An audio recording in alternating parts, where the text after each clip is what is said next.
বিস্ময়ে মোড়া রহস্যে ঘেরা আমাদের এই পৃথিবী, সীমাহীন মহাশূন্য থেকে মহাসাগরের অতল গহ্বর। প্রকৃতির পরতে পরতে লুকিয়ে আছে জ্ঞানের অফুরন্ত ভাণ্ডার। দূর দূরান্তে মহাবিশ্বের অপার রহস্য, অন্যদিকে অণুজীবের জটিল জগৎ। এই দুই বিপরীত স্রোত বয়ে আনছে বিস্ময়ের ধারাবাহিকতা। আধুনিক বিজ্ঞান প্রতিনিয়ত উন্মোচন করে চলেছে প্রকৃতির সেই অজানা জগৎকে। নতুন আবিষ্কার আর উদ্ভাবনের হাত ধরে আমরা পৌঁছে যাচ্ছি প্রকৃতি আর মহাবিশ্বের বিস্ময় গাথার দোরগোড়ায়। অজানা সেই জগৎ সম্পর্কে জানতে এবং জানাতে আমাদের নিয়মিত আয়োজন বিজ্ঞান ও প্রকৃতি। আপনাদের সঙ্গে আছি আমি হোসনে মোবারক সৌরভ এবং আমি শুভ আনোয়ার। দর্শক, শুরুতেই বিজ্ঞান ও প্রযুক্তি।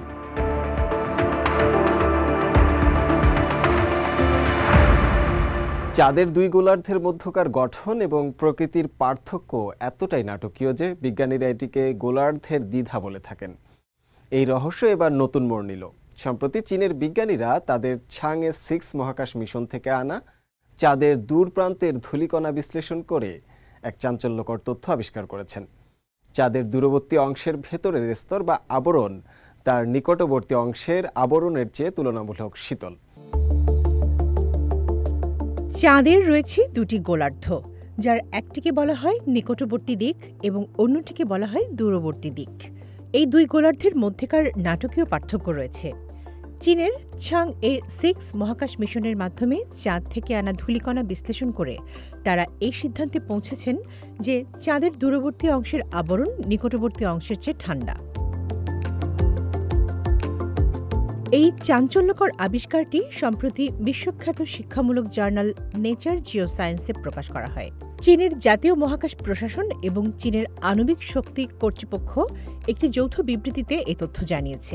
Beijing Research Institute of Uranium Geology, Peking বিশ্ববিদ্যালয় এবং শান্তং বিশ্ববিদ্যালয়ের গবেষকদের একটি দল এই গবেষণার নেতৃত্বে ছিল।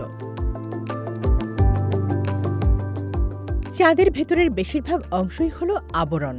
এটি চাঁদের একদম বাইরের স্তর, অর্থাৎ ভূত্বকের ঠিক নিচে থাকে। প্রাচীনকালে চাঁদে যে আগ্নেয়গিরির অগ্ন্যুৎপাত হতো তার জন্য এই আবরণই দায়ী ছিল, কারণ এখান থেকেই গরম পদার্থ উপরে উঠে আসত। এ কারণে চাঁদ কিভাবে তৈরি হলো এবং সময়ের সাথে কিভাবে পরিবর্তিত হলো তা জানতে এই আবরণের বৈশিষ্ট্য জানাটা খুবই জরুরি। চাংয়ে-6 মিশন প্রথমবার চাঁদের দূরবর্তী দিক থেকে কিছু মাটির এবং আগ্নেয় শিলার নমুনা নিয়ে এসেছে। এই নমুনাগুলো পরীক্ষা করার জন্য বিজ্ঞানীরা বিশেষ পদ্ধতি ব্যবহার করেছেন। তারা শিলাগুলোর মধ্যে থাকা ক্লিনোপাইরক্সিন এবং প্লাজিওক্লেজের মতো খনিজগুলো বিশ্লেষণ করেছেন। এরপর 3টি আলাদা থার্মোবারোমিটার যন্ত্র ব্যবহার করে হিসাব করেছেন যে এই খনিজগুলো যখন কঠিন হয়েছিল তখন সেগুলোর তাপমাত্রা এবং চাপ কত ছিল। গবেষকরা এরপর দেখেছেন চাঁদের একদম শুরুর দিকে ম্যাগমার রাসায়নিক গঠন কেমন ছিল। হিসাব করে দেখা গেছে যে চাঁদের দূরবর্তী দিকের আবরণের সম্ভাব্য তাপমাত্রা নিকটবর্তী দিকের আবরণের চেয়ে প্রায় 100 সেলসিয়াস কম। বিজ্ঞানীরা তাদের নেচার জিওসায়েন্স প্রবন্ধে লিখেছেন, আমাদের সব তথ্য এটাই প্রমাণ করে যে চাঁদের দূরবর্তী অংশের আবরণ নিকটবর্তী অংশের আবরণের চেয়ে অপেক্ষাকৃত ঠান্ডা ছিল। এই শীতলতা চাঁদের দুই দিকের ভূত্বকের পুরুত্ব এবং তাপ তৈরি করা উপাদানের পরিমাণের পার্থক্যের সঙ্গে মিলে যায়। এই আবিষ্কার চাঁদ কিভাবে উত্তপ্ত হয়েছে এবং কেন এর দুই দিক দেখতে সম্পূর্ণ আলাদা সেই রহস্য বোঝার জন্য গুরুত্বপূর্ণ সূত্র দেবে। তামান্না জেনিফার, সিএমজি বাংলা। সপ্তম চায়না হেলিকপ্টার প্রদর্শনীতে নজর কাড়ল দেশীয় প্রযুক্তিতে তৈরি চীনের অ্যাটাকিং হেলিকপ্টার জেট-10। এর অন্যতম শক্তিশালী দিক হল এর স্বল্প উচ্চতায় অবিশ্বাস্য গতি, আকাশ থেকে আকাশে নিক্ষেপযোগ্য এবং আকাশ থেকে ভূমিতে নিক্ষেপযোগ্য অস্ত্রের সামঞ্জস্য। এটি শুধু সেনা পরিবহন কিংবা রসদ সরবরাহের মধ্যেই সীমাবদ্ধ থাকবে না, বরং যুদ্ধক্ষেত্রে সরাসরি আক্রমণ, স্থল সেনাদের সমর্থন এবং শত্রুর সাজোয়া যান ধ্বংসের মতো জটিল কাজগুলো দক্ষতার সঙ্গে সামলাবে। এছাড়াও এই হেলিকপ্টারটি রাতের অন্ধকারে প্রতিকূল আবহাওয়ার মধ্যে অত্যন্ত কার্যকরভাবে কাজ করতে পারে। বিস্তারিত থাকছে প্রতিবেদনে। চীনের উত্তরাঞ্চলের থিয়ানচিন শহরে সম্প্রতি শেষ হয়েছে 4 দিনব্যাপী 7ম চায়না হেলিকপ্টার প্রদর্শনী। সেখানে আলোচনার কেন্দ্রবিন্দুতে ছিল চীনের নিজস্বভাবে নির্মিত প্রথম আক্রমণাত্মক হেলিকপ্টার Z-10। উন্নত নকশা, আধুনিক প্রযুক্তি এবং শক্তিশালী অস্ত্র ব্যবস্থার সমন্বয়ে এটি চীনের বিমান শক্তির এক নতুন মাইলফলক। সম্পূর্ণ দেশীয় প্রযুক্তিতে তৈরি হেলিকপ্টারটি স্বল্প উচ্চতায় দ্রুত গতি ও নিখুঁত কৌশল দেখাতে সক্ষম। দিন কিংবা রাত যে কোনো পরিস্থিতিতে এটি সমান কার্যকর। আকাশ থেকে আকাশ এবং আকাশ থেকে ভূমি উভয় প্রকার গাইডেড ক্ষেপণাস্ত্র বহনে সক্ষম হয় এটি আন্তর্জাতিক পর্যায়ে এক শক্ত প্রতিদ্বন্দ্বী। চীনের পিপলস লিবারেশন আর্মির ফংলেই অ্যারোবেটিক টিম হেলিকপ্টারটির দুর্দান্ত পারফরমেন্স প্রদর্শন করেছে। এই প্রদর্শনীতে সামনের ও পেছনের ককপিটের পাইলটদের নিখুঁত সমন্বয়ই মূল চাবিকাঠি। উড্ডয়নের সময় সামনের পাইলট নিয়ন্ত্রণ নেন, আর একক প্রদর্শনীর সময় আমি নিয়ন্ত্রণে থাকি। আমরা ধোঁয়া ও ফ্লেয়ার ব্যবহার করি যাতে দর্শকরা দৃশ্যটি উপভোগ করতে পারেন। লিউবো জানান, প্রতিটি অ্যারোবেটিক চাল শুধু দৃষ্টিনন্দনই নয়, হেলিকপ্টারটির শক্তি ও সক্ষমতার প্রমাণও দেয়। এর মূল শক্তি এর উন্নত ফায়ার কন্ট্রোল সিস্টেমে। এই সিস্টেমটি হেলিকপ্টারটির চোখ। লক্ষ্য শনাক্তের পর পাইলট তা নির্ভুলভাবে আঘাত করতে পারেন। সামনের পাইলটের হেলমেটেই রয়েছে অস্ত্র লক্ষ্য নির্ধারণ করার ব্যবস্থা। চোখ যেদিকে যায় কামানো সেদিকে ঘুরে যায়, শুধু ট্রিগার চাপলেই লক্ষ্যবস্তুতে আঘাত হানে। বুদ্ধিমত্তা ভিত্তিক অস্ত্র নিয়ন্ত্রণ, দ্রুত গতিশীলতা এবং নানা পরিবেশে অভিযোজনের ক্ষমতা নিয়ে Z-10 এখন চীনের আধুনিক প্রতিরক্ষা প্রযুক্তির প্রতীক। চীনের এভিয়েশন ইন্ডাস্ট্রি কর্পোরেশন এবং পিপলস লিবারেশন আর্মির যৌথ আয়োজনে 4 দিনব্যাপী এই প্রদর্শনীতে অংশ নিয়েছিল 52টি উড়োজাহাজ মডেল। এর মধ্যে হেলিকপ্টার, মানববিহীন ড্রোন এবং ইলেকট্রিক ভার্টিক্যাল টেক অফ বিমান অন্যতম। মুসলিম মোবারক সৌরভ, CMG বাংলা।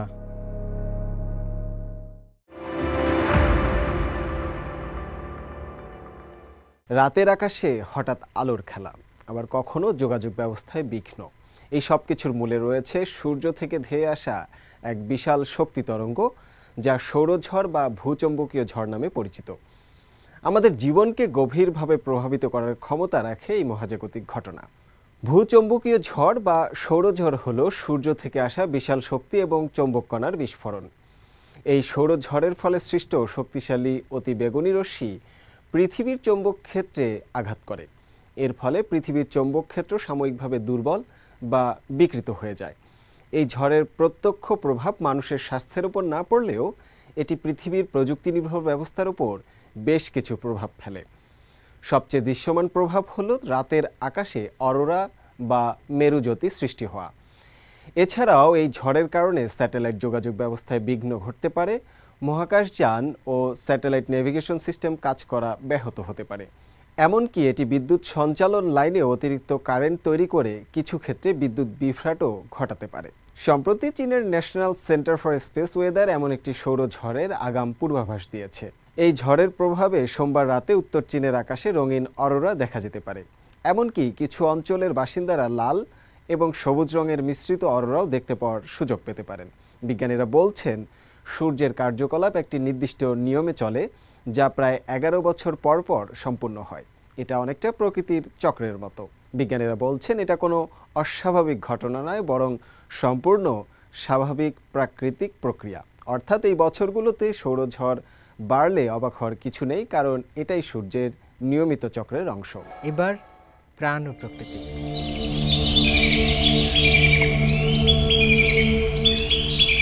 চীনে বিলুপ্তপ্রায় প্রজাতি প্রোজেওলস্কি ঘোড়ার সুরক্ষায় এক নতুন অধ্যায় শুরু হয়েছে।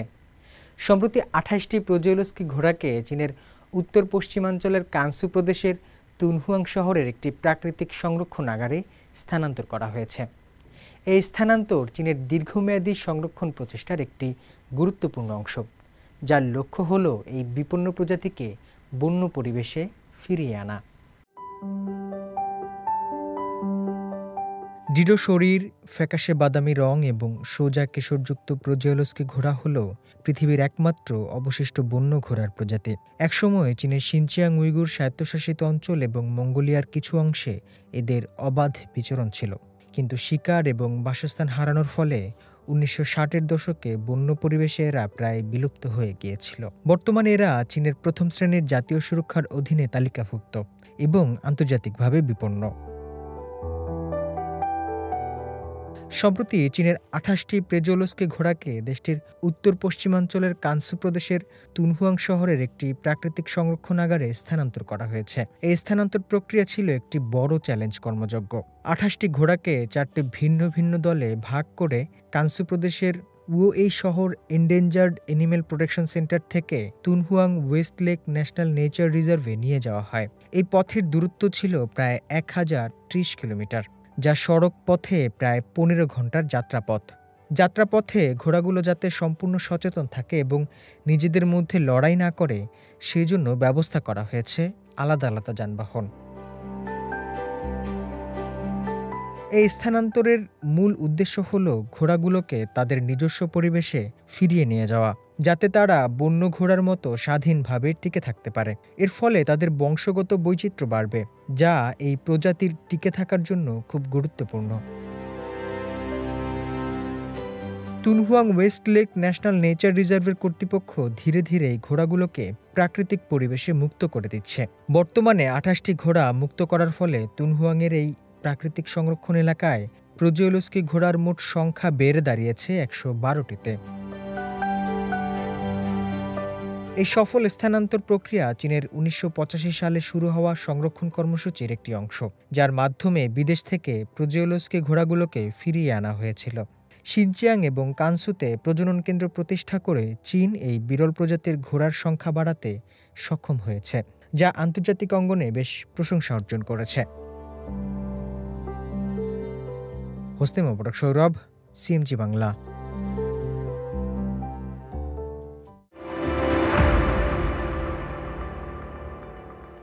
একসময় দূষণ ও শুষ্কতায় প্রাণহীন ছিল শিনচিয়াংয়ের বোস্টন লেক, কিন্তু সুপরিকল্পিত পুনরুদ্ধার উদ্যোগের ফলে এখন এটি পরিণত হয়েছে চীনের বৃহত্তম স্বাদু পানির লেকে। ফিরেছে জীববৈচিত্র্য, বেড়েছে মাছের উৎপাদন ও পর্যটন। বোস্টন লেকের এই ফিরে আসা প্রমাণ করে মানব প্রচেষ্টা ও পরিবেশ সচেতনতা থাকলে প্রকৃতি আবারও জেগে উঠতে পারে নতুন জীবনে। বোস্টন লেকের ফিরে আসার গল্পটা চলুন শুনে আসে। উত্তর পশ্চিম চীনের সিনচিয়াং উইগুর স্বায়ত্তশাসিত অঞ্চল। এই অঞ্চলের 1/4 জুড়ে রয়েছে বিস্তৃত মরু ও শুষ্ক ভূমি। প্রতিকূল এই পরিবেশে একটি আশীর্বাদের নাম হল বোস্টন লেক। কিন্তু পরিবেশগত সংকটের কারণে দীর্ঘদিন ধরে এই লেক ছিল এক নিষ্প্রাণ লেক। শিল্প দূষণের করাল গ্রাস এবং পানির স্তর নিচে নেমে যাওয়ায় চীন সরকার 2012 সালে এটিকে পরিবেশগত লাল সতর্কতার তালিকায় অন্তর্ভুক্ত করে। পরবর্তীতে এলাকার স্থানীয় কর্তৃপক্ষ এই গুরুত্বপূর্ণ জলজ সম্পদকে বাঁচাতে গ্রহণ করে একটি মহাপরিকল্পনা। পুনরুদ্ধার প্রকল্পের প্রথম কাজ ছিল পানির প্রবাহ ফিরিয়ে আনা। এ লক্ষ্যে 2018 সালে শুরু করা হয় একটি ইকো ট্রান্সফার কার্যক্রম। শুরু করা হয় খাইতু নদী থেকে পানি আনার কার্যক্রম। এরপর 2022 সালে প্রথমবারের মতো লেকের পানি সরবরাহের জন্য শত শত কিলোমিটার দূরের ছিংশুয়ে নদীর পূর্ব এবং পশ্চিম শাখাগুলোর প্লাবনদ্বারগুলো খুলে দেয়া হয়। এভাবে গেল 8 বছরে এই লেকে পানি পাঠানো হয় মোট 15.4 বিলিয়ন ঘনমিটার। বর্তমানে এই লেকে শুধু পানির প্রবাহই ফিরে আসেনি, বরং এটি এখন পরিণত হয়েছে চীনের বৃহত্তম পানির লেকে। এটি দেশের শীর্ষস্থানীয় একটি মৎস্য উৎপাদন ক্ষেত্রে রূপান্তরিত হয়েছে। 2012年以前，咱们这个湖面 2012 সালের আগে এই লেকটি অনেক ছোট ছিল। আমরা এখন যেখানে দাঁড়িয়ে আছি সেখান থেকে পানির কাছে যেতে আপনাকে কয়েকশো মিটার হাঁটতে হতো, কিন্তু এখন দেখেন লেকটি বেশ প্রসারিত হয়েছে। মাছের প্রজাতিও বাড়ছে। বর্তমানে 300টিরও বেশি প্রজাতির মাছ রয়েছে এই লেকে এবং এই বছর মাছ ধরার পরিমাণ হবে 6000 টন, যা আগের তুলনায় প্রায় দ্বিগুণ। একসময় সংকটাপন্ন এই লেক এখন মাছের অভয়ারণ্যে পরিণত হয়েছে। এই অঞ্চলের জেলেরা এখন মাছ শিকারের ক্ষেত্রে কঠোর পরিবেশগত নীতিমালা অনুসরণ করেন। জালে ছোট মাছ ধরা পড়লে তা তৎক্ষণাৎভাবে ছেড়ে দেন এবং মাছের মজুদ বজায় রাখতে নিয়মিতভাবে লেকে মাছের পোনা ছাড়া হয়। শুধু মৎস্যজীবীদের জন্যই এই লেক এখন আশীর্বাদ নয়, পুরো দেশ থেকে দর্শনার্থীরা এখন ভিড় করছেন এই লেকের সৌন্দর্য উপভোগ করার জন্য। ফলে লেকটি এখন এখানকার পর্যটন খাতে একটি গুরুত্বপূর্ণ ভূমিকা পালন করছে। বোস্টন লেকের এই রূপান্তর সিনচিয়াংয়ের বৃহত্তম পানি ব্যবস্থাপনার একটি ছোট অংশ। 2021 সাল থেকে শুরু হওয়া চীনের 14তম পঞ্চবার্ষিকীর পরিকল্পনার অধীনে সিনচিয়াং পানি অবকাঠামোতে 158 বিলিয়ন ইউয়ান বিনিয়োগ করা হয়েছে। এই বিনিয়োগের ফলে 18টি বৃহৎ ও মাঝারি এবং 28টি ছোট জলাধার প্রকল্পের কাজ শেষ হয়েছে এবং গ্রামীণ এলাকায় ট্যাবের পানি পৌঁছাচ্ছে 99.4%।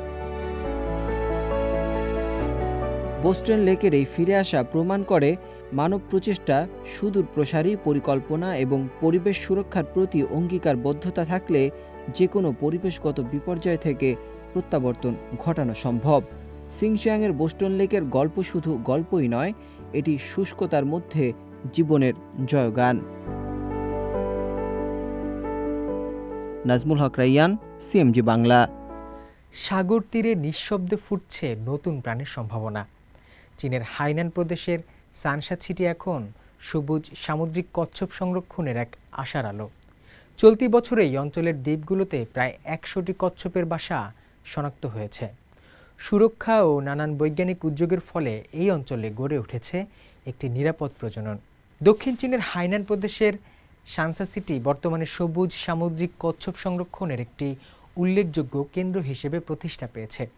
চলতি বছরের শুরু থেকেই এই অঞ্চলের বিভিন্ন দ্বীপপুঞ্জে প্রায় 100টি কচ্ছপের বাসার সন্ধান পাওয়া গেছে, যা এই অঞ্চলের কচ্ছপ সংরক্ষণ প্রচেষ্টার একটি নতুন দিগন্তের সূচনা করেছে। সানসা সিটি 2007 সালে প্রতিষ্ঠিত হয়, যার অধীনে রয়েছে ছিসা, ছংসা ও নানসা দ্বীপপুঞ্জ সহ বিশাল সামুদ্রিক এলাকা।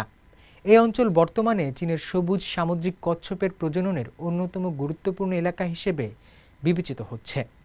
ছিসা দ্বীপপুঞ্জের পেইতাও দ্বীপে তৈরি হয়েছে চীনের সবচেয়ে বড় প্রাকৃতিক ডিম পাড়ার এলাকা।